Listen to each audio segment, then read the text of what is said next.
The push to keep a recall vote on East Cleveland Mayor Brandon King on the November 8th ballot has now reached a boiling point. Well, East Cleveland city leaders say the mayor has now called on his law director to turn to the Ohio Supreme Court to stop that recall vote. However, a few hours ago, the Cuyahoga County Board of Elections confirmed that that recall attempt will remain on the ballot as they await a final decision.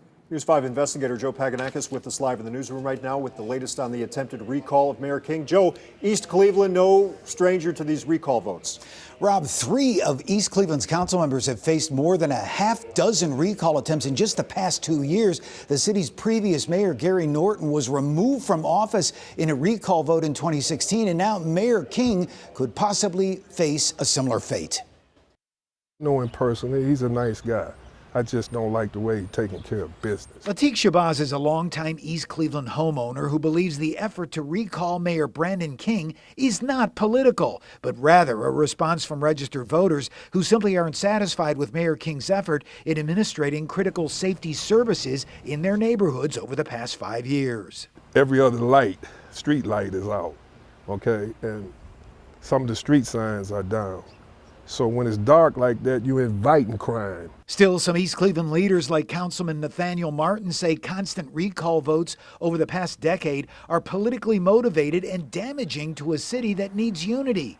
Martin telling News 5, quote, "The recall effort against the mayor is not productive, but I will wait for the recall process to unfold."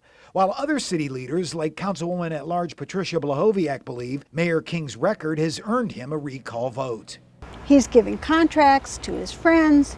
He's spending money that hasn't been appropriated by council.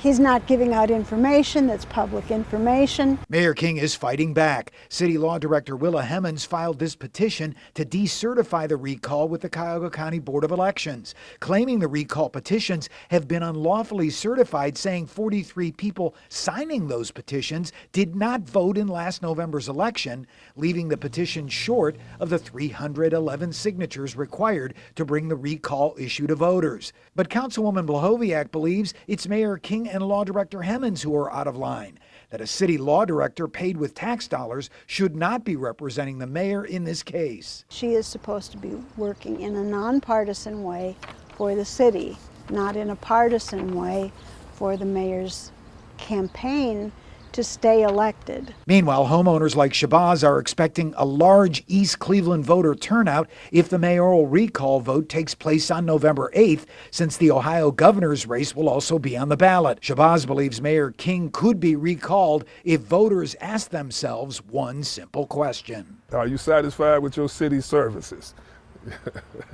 Yeah, he would be out.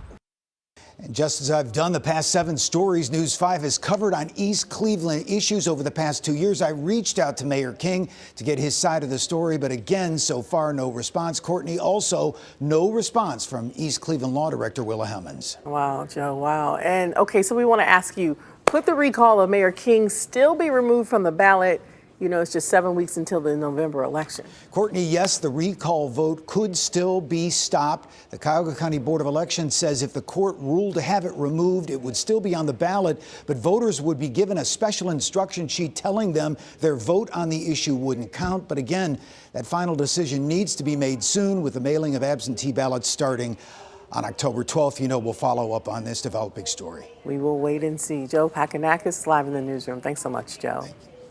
And what Joe just filled us in on is just a slice of what's been happening in East Cleveland over the past month. Tomorrow morning, East Cleveland Police Chief Scott Gardner is expected to make his first appearance in court. Gardner will be arraigned at 8:30. The police chief has been indicted on multiple felony charges, including aggravated theft, theft in office, and tampering with records. A total of 7 past and current East Cleveland officers have been indicted in the past 3 weeks. Gardner has been suspended and placed on administrative leave related to his indictment.